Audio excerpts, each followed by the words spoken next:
Hello, welcome to RChem classes.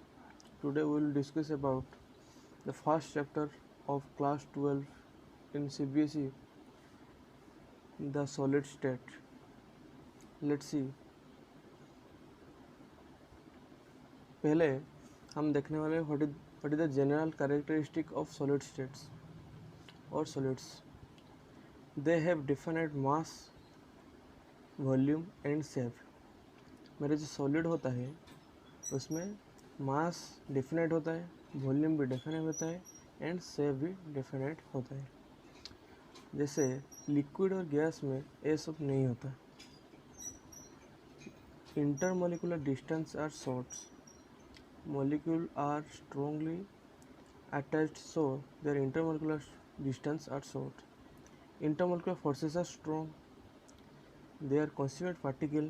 These are atoms, molecules or ions. Have fixed position and can only oscillate about their mean positions. They are incompressible and rigid. मेरा जो solid होता है बहुत बहुत hard होता है and उसको compress नहीं कर सकते हैं हम।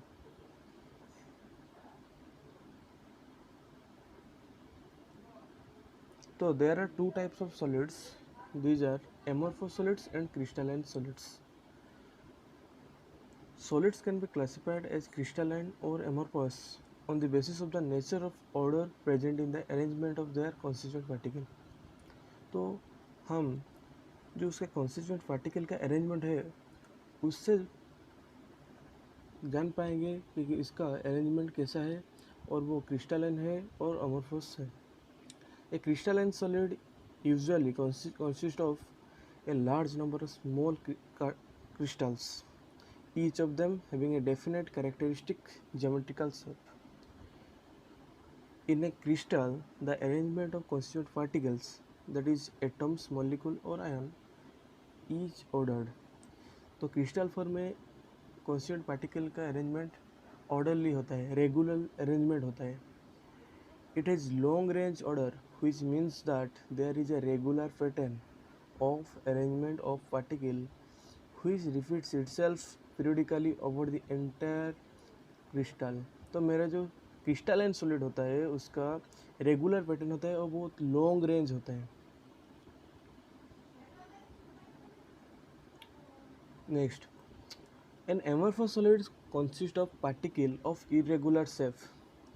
Crystalline solid में constituent particles in regular shape, but in amorphous solid constituent particles of its irregular shape. The arrangement of constituent particles, these are atoms, molecule or ions, in such a solid has only short range order. यहाँ पे irregular होता है, बहुत small range की short range order भी आता है। In such an arrangement, a regular and periodically repeating pattern is observed over a short distance only.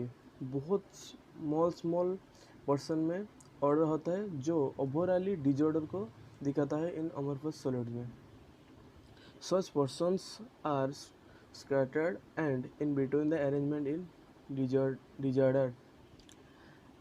यहाँ पे देख सकते हैं आप, फर्स्ट ए में क्रिस्टलाइन एंड बी में अमorphous पे दिखा रहे हैं quartz and quartz glass.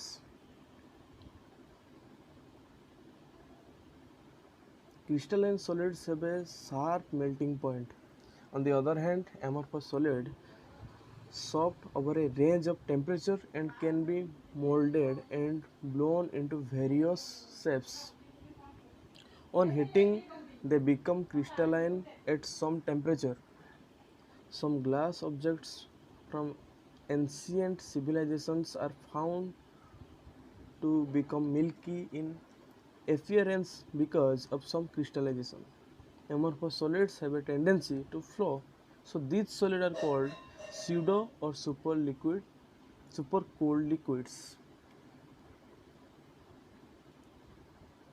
Crystalline solids are anisotropic in nature, that is, some of their physical property like electrical resistance or refractive index shows so different values when measured along different directions in the same crystals. तो हम अब देखेंगे जो what is anisotropic nature. Anisotropic nature basically crystalline structure में हम देखते हैं. तो क्यों देखते हैं? तो because crystalline structure is arrange in A particular order manner. There is a different order or arrangement in different direction. For example, here we see two lines, that is A and B and C and D. There is two type of particles, one is blue dotted and other is red circle.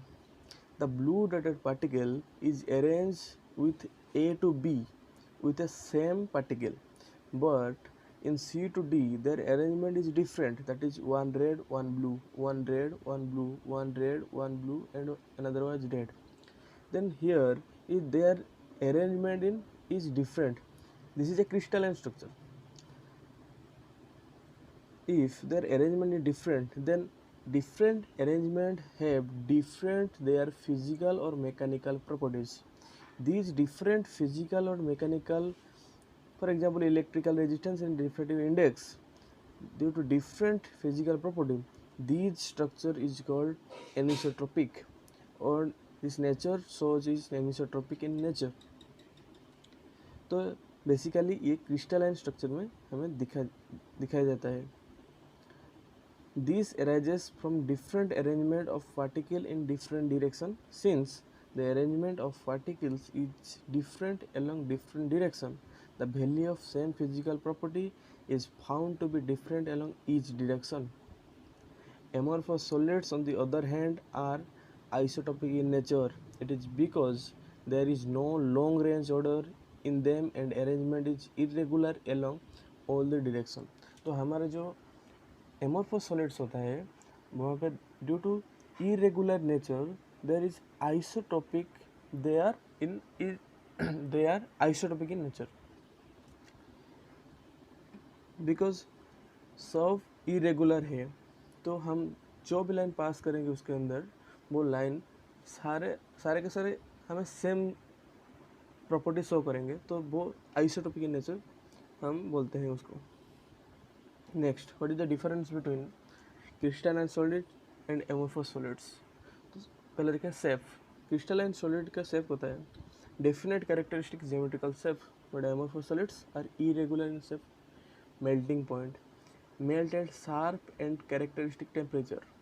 Amorphous solid में gradually soften over a range of temperature.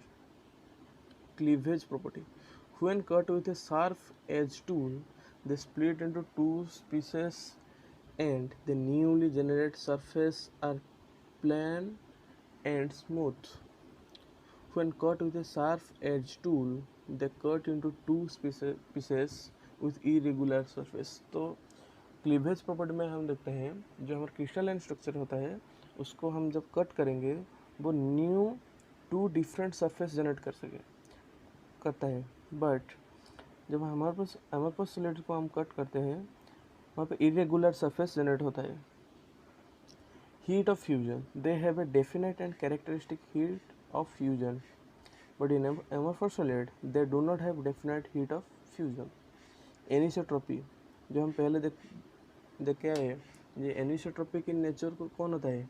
Crystalline solid. But amorphous solid isotropic in nature होता है.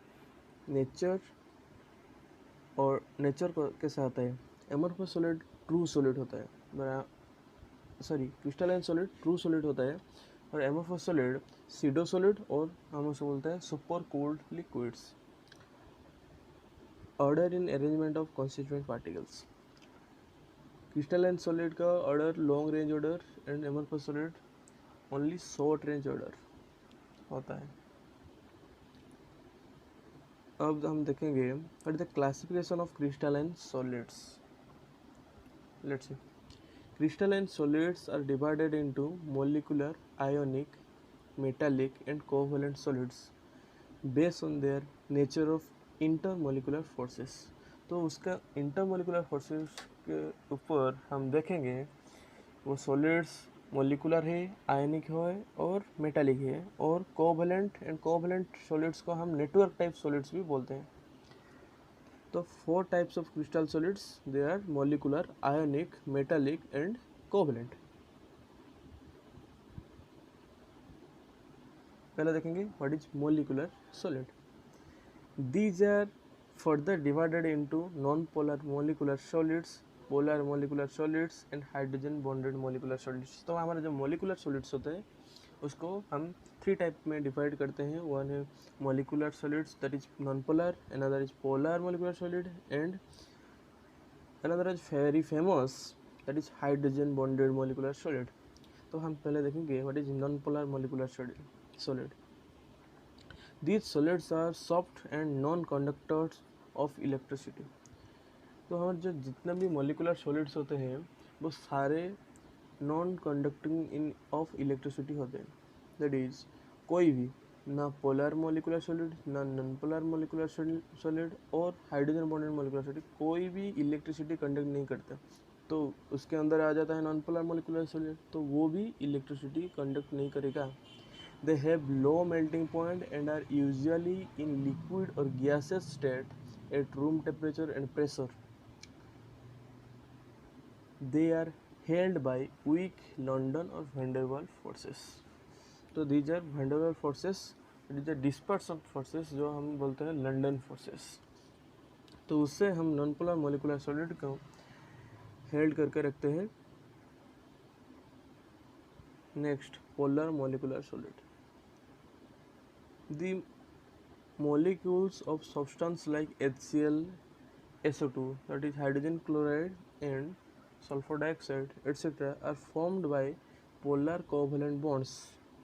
ये molecule polar होते हैं, इसलिए उनका जो structure form होता है, सॉलिड क्रिस्टलाइन स्ट्रक्चर फॉर्म होता है, वो कैसा फॉर्म होता है, वो पोलर कोवैलेंट बॉन्ड से फॉर्म होता है।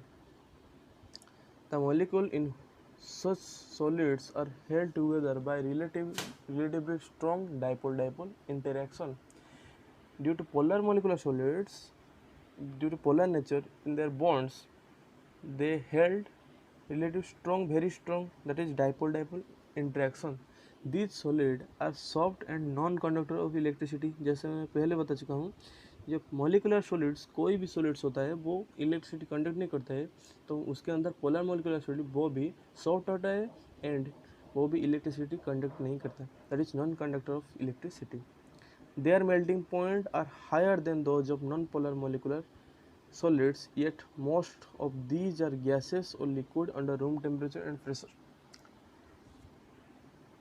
The melting point of molecular solid is higher than non-polar molecular solids because in non-polar molecular solids we show that there is a van der Waals force of attraction, that is London force or dispersive force। But here is dipole-dipole interaction which is very strong as compared to London force or van der Waals force। That's why the polar molecular solids have high melting point। Example, sulfur dioxide। Next, hydrogen bonded molecular solid। The molecules of such solids contain polar covalent bonds between hydrogen and FON, that is fluorine, oxygen and nitrogen atom। ध्यान रखेंगे हमारे जो hydrogen bonding होता है वो किसके अंदर होता है, ना एक हाइड्रोजन प्रेजेंट होगा and another is very highly electronegative atom 3, मन रखना 3, दैट इज FON, और शॉर्ट में आप मन याद में रख सकते हो, that is phone, FON। Hydrogen fluorine के साथ कर सकता है, ऑक्सीजन के साथ कर सकता है और नाइट्रोजन के साथ कर सकता है। इन तीनों के अलावा हाइड्रोजन जिसके साथ बॉन्ड करेगा वो हाइड्रोजन बॉन्डिंग नहीं होगा। तो हाइड्रोजन बॉन्डेड मॉलिक्यूलर सॉलिड्स में obviously hydrogen and fluorine, oxygen, nitrogen के बीच में कोई ना कोई रहेगा। तो strong hydrogen bonding binds molecule of such solids like H2O, that is ice. हमें बहुत अच्छे से पता है ये हमारा जो वाटर है उसमें हाइड्रोजन बॉन्डिंग होता है। They are non-conductor of electricity। Generally, they are volatile liquid or soft solid under room temperature and pressure। जैसे कि आप देख सकते हो यहाँ पे एटॉमिक सॉलिड जो हमें हमारा जो लाटिस पॉइंट है वो एक एटम से अरेंज हुई है। अनदर इज आयनिक सॉलिड जहाँ लाटिस पॉइंट एक आयन है, और मोलिकुलर सॉलिड जहाँ lattice point is molecule that is water molecule. Next हम देखेंगे what is ionic solids. Ions are the constituent particles of ionic solids. Such solids are formed by the three-dimensional arrangement of cation and anion bound by strong coulombic और electrostatic forces. तो हमारा ion होता है उसका जो force of attraction होता है वो इलेक्ट्रोस्टैटिक इन नेचर होता है, वो कूलम्बिक फोर्स होता है। These solids are hard and brittle in nature. Ionic solid very hard and brittle. They have high melting and boiling points. Since the ions are not free to move about, they are electrical insulator in the solid state।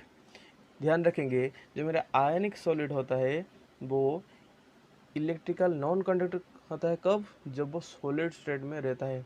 जब वो aqua state और molten state में convert होता है वो electricity को conduct करता है। For example salt that is NaCl। NaCl में Na plus and Cl minus दो आयन होता है। हम जब NaCl को सॉलिड स्टेट में इलेक्ट्रिसिटी पास करेंगे वहाँ इलेक्ट्रिसिटी पास नहीं होगा, बट हम जब तक उसको वाटर के अंदर डिजल्व करेंगे तो salt Na plus and Cl minus में कन्वर्ट हो जाएगा, जहाँ पर हमको दो आयन मिलेगा जिससे हम इलेक्ट्रिसिटी कंडक्ट कर सकते हैं। और वो सिर्फ एक्वा स्टेट में नहीं, उसको मोल्टन स्टेट दैट इज हम जब उसको हाईली हीट करेंगे, हाई टेम्परेचर से हीट करेंगे, then the ions are converted into molten state. Salt is converted into molten state and they divided into two ions Na plus and Cl minus। उससे भी हमें electricity pass करेंगे।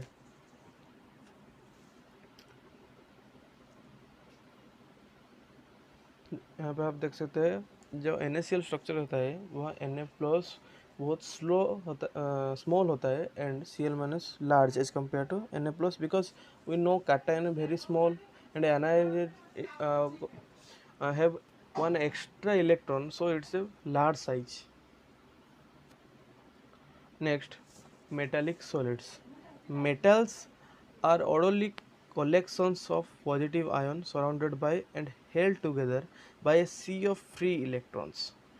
Metals जो होता है उसका पॉजिटिव आयंस जिसका हम बोलते हैं कर्नल, एंड वो फ्री इलेक्ट्रॉन से सराउंडिंग होता है, क्लाउड जैसा इलेक्ट्रॉन उससे सराउंड होते रहता है, वो बहुत सारे इलेक्ट्रॉन मेटल में प्रेजेंट होता है। These electron are mobile and are evenly spread out throughout the crystal. वो मोबाइल होता है, वो फ्लो करते हैं, इलेक्ट्रॉन फ्लो करते हैं in metals.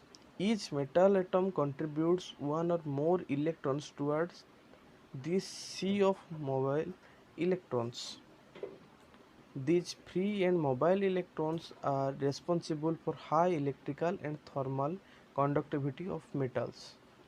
When an electric field is applied, these electrons flow through the network of positively ions।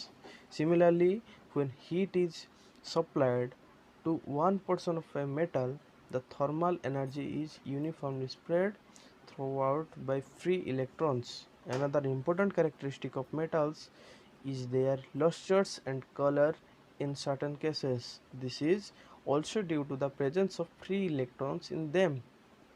Metals are highly malleable and ductile।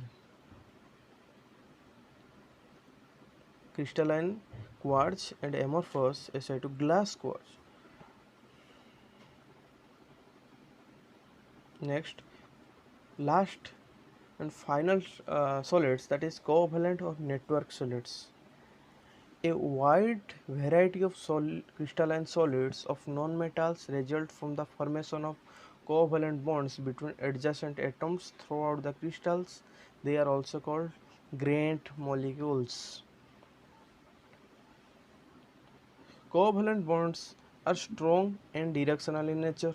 Therefore, atoms are held very strongly at their position. Such solids are very hard and brittle. They have extremely high melting point and may even decompose because before melting. They are insulator and do not conduct electricity. For example, diamond, graphite, silica do not form electricity is exception for graphite. Graphite conductivity electricity conduct करता है क्योंकि graphite का जो carbon होता है carbon centre वो sp2 hybridise होता है जहाँ पे p ऑर्बिटल में इलेक्ट्रॉन प्रेजेंट होता है जो फ्लो करता है मूव कर सकता है but diamond there is sp3 hybridise in carbon centre diamond and graphite both are allotropy of carbon तो फर्स्ट क्लास में इतना ही तो please like share and comment to my new channel that is RChem classes. Thank you.